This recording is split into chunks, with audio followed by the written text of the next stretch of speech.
Now, you talk in your book about strategic corruption. How does that work in terms of like the Chinese Communist Party itself? That's right. Another reason to update the book was the war in Ukraine, and it's been the point I want to make is most people at this point don't have difficulty grasping the concept that Vladimir Putin controls hundreds of oligarchs. These oligarchs, many of them rise from organized crime backgrounds.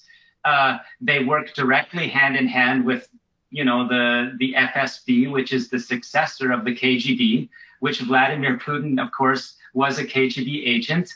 And these Russian networks, after the fall of the Soviet Union, the KGB, Putin and his friends in mafias, they didn't stop working together. They use underground banking to evade sanctions so they can still build their weapons, even though Western nations may have applied sanctions that meant to stop the Soviet Union. And they use they send oligarchs abroad to invest. I'm thinking Florida hosts a very interesting oligarch that I'm looking into right now. They send them to invest in energy abroad. Really, the method is strategic corruption. They want to get implanted in Western economies so they can influence politicians who we know always love to see jobs. They don't like to see the economy turn down. But it's all built around, it originated with the fall of the Soviet Union and these networks trying to continue to influence these post-Soviet states like Ukraine.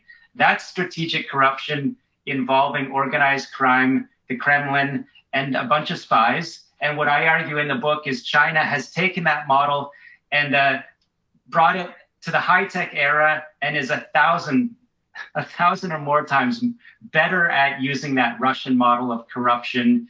They're more difficult to detect. They're more sophisticated. And what I've written about in the book, the casino activity, the real estate activity, the espionage activity, it all relates to that strategic corruption model. So what you're saying is that these triads that are coming from Hong Kong and Macau and doing all this narco trafficking and human trafficking in Canada are like, they're not just purely independent gangsters, that they're actually directed by the Chinese Communist Party. Yes, that in a nutshell, some of the most powerful people in those triad networks are intelligence or security officials in China that have been given 100% carte blanche by the CCP to use whatever means they can to fulfill Beijing's objectives. And as one source would tell me, those means involve being a 100% gangster. So you can be a PLA veteran and intelligence boss of a bunch of gangsters. So you're right. You can be an official from China who controls gangs. That's simply how it's explained to me by my sources and some of the documents I cite. I guess the thing that's crazy to me is like I don't think you'd have like you wouldn't have Trudeau or the United States doing this kind of stuff with Russia. Like people get like, oh, you don't want to work with Russian oligarchs. That's a problem. Why isn't China and these Chinese oligarchs and their connections to triads? Why is this like some loophole where people just completely, well, I guess they're willfully blind. Well, Chris, you're talking about these so-called Chinese oligarchs, but I think maybe you're just racist. Mm.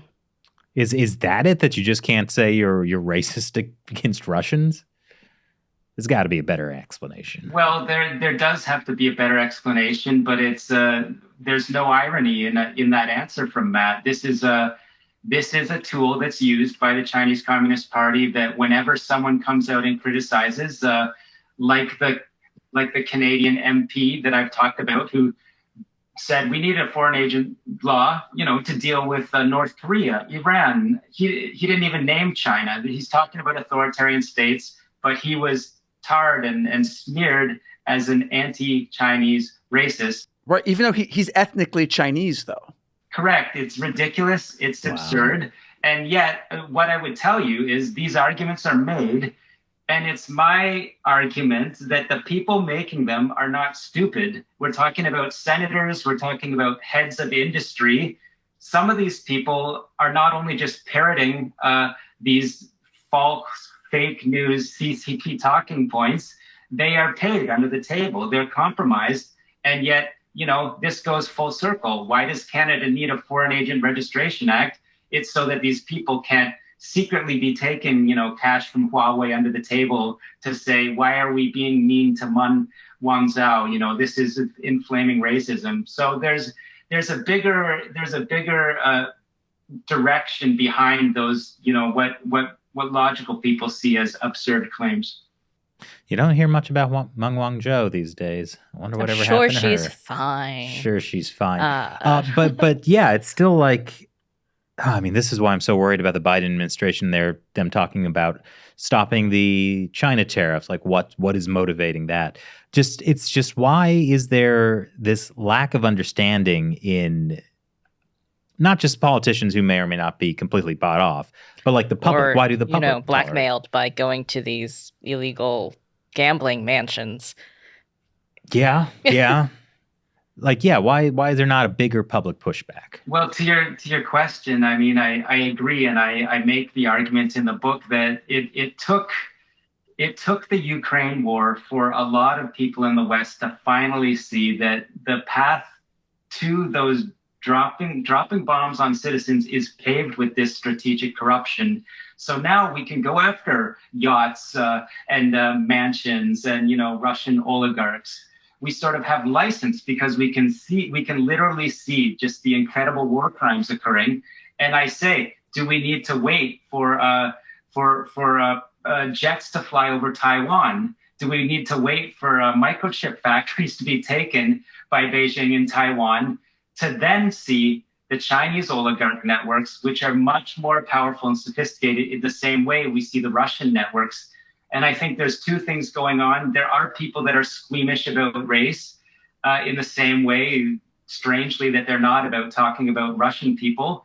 And there's always going to be a reticence to accept that such a deeply integrated economy as China is with the United States, there are a lot of jobs are on the line, and there's always going to be a lot of politicians that don't want to recognize that saying yes to those jobs means saying no to things like liberty and democracy years down the road, maybe just a few years, because the